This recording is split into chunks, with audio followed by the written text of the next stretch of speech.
കൊല്ലം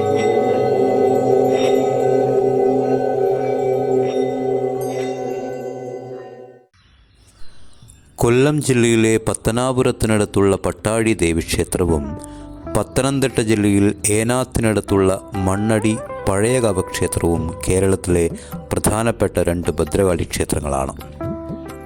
പട്ടാഴി എന്നത് പട്ടും ആഴിയും കൂടിച്ചേർന്നുണ്ടായ വാക്കാണ്. വാഴക്കുന്ന് എന്നായിരുന്നു ഈ സ്ഥലത്തിൻ്റെ പഴയ പേര്. ഇവിടെ താമസിച്ചിരുന്ന കാരണവർ ഒരിക്കൽ ദേവിയെ നേരിട്ട് ദർശിച്ചിരുന്നു അത്രേ. സ്ഥലത്തെ പുല്ലുകൾ വളഞ്ഞു മാറ്റി നടക്കുമ്പോൾ മുമ്പിൽ തേജോരൂപിണിയായ ദേവീരൂപം അടുത്തെത്തിയപ്പോൾ അപ്രത്യക്ഷമായി. പ്രത്യക്ഷപ്പെട്ട സ്ഥലത്ത് നോക്കിയപ്പോൾ ആഴമുള്ള ഒരു കിണറും കിണറിൻ്റെ മുകളിൽ തറയിൽ മിനുസമേറിയ തളക്കല്ലും അതിൽ ചുവന്ന പട്ടും. കിണറിലെ വെള്ളം ആഴിയിലെന്ന പോലെ ഇളകുന്നു.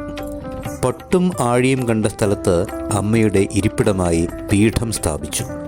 പട്ടും ആഴിയും കണ്ട സ്ഥലമായതിനാൽ വാഴക്കുന്ന് പട്ടാഴി എന്ന് അറിയപ്പെട്ടു. കുംഭത്തിരുവാതിരയും മീനത്തിരുവാതിരയും വളരെ വിശേഷപ്പെട്ട ആഘോഷങ്ങളാണ്.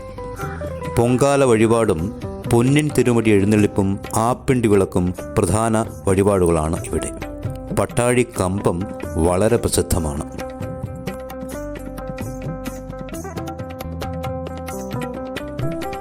കൊട്ടാരത്തിൽ ശങ്കുണ്ണിയുടെ ഐതിഹ്യമാലയിൽ പ്രതിപാദിച്ചിട്ടുള്ള മണ്ണടി പഴയകാവ് ക്ഷേത്രം സ്വയംഭൂവായ പ്രതിഷ്ഠയ്ക്ക് പ്രസിദ്ധമാണ്.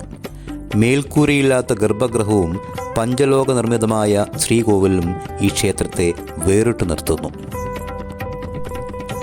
നിലവിൽ ക്ഷേത്രം നിൽക്കുന്ന കാവിൽ പുല്ലറുക്കാനായി പോയ സ്ത്രീകളിലൊരാൾ തൻ്റെ അരിവാളിന് മൂർച്ച കൂട്ടാനായി എവിടെയുള്ള കല്ലിൽ ഉരച്ചപ്പോൾ ആ കല്ലിൽ നിന്നും രക്തം വാർന്നു അത്രേ.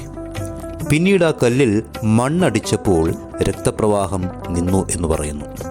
അങ്ങനെയാണ് ഈ സ്ഥലത്തിന് മണ്ണടി എന്ന് പേര് വന്നത്. ഈ സമയത്ത് ഒരു വെളിച്ചപ്പാട് ഉറഞ്ഞു തുള്ളിയെത്തുകയും ഇത് സ്വയംഭൂവായ ഭദ്രകാളി ബിംബമാണെന്ന് പറയുകയും ചെയ്തു. ഇദ്ദേഹത്തിൻ്റെ ദിവ്യശക്തിയും അത്ഭുത കൃത്യങ്ങളും കണ്ട് അദ്ദേഹത്തെ ഭഗവതിയുടെ പ്രതിപുരുഷനായ കാമ്പിത്താനായി വാഴിച്ചു.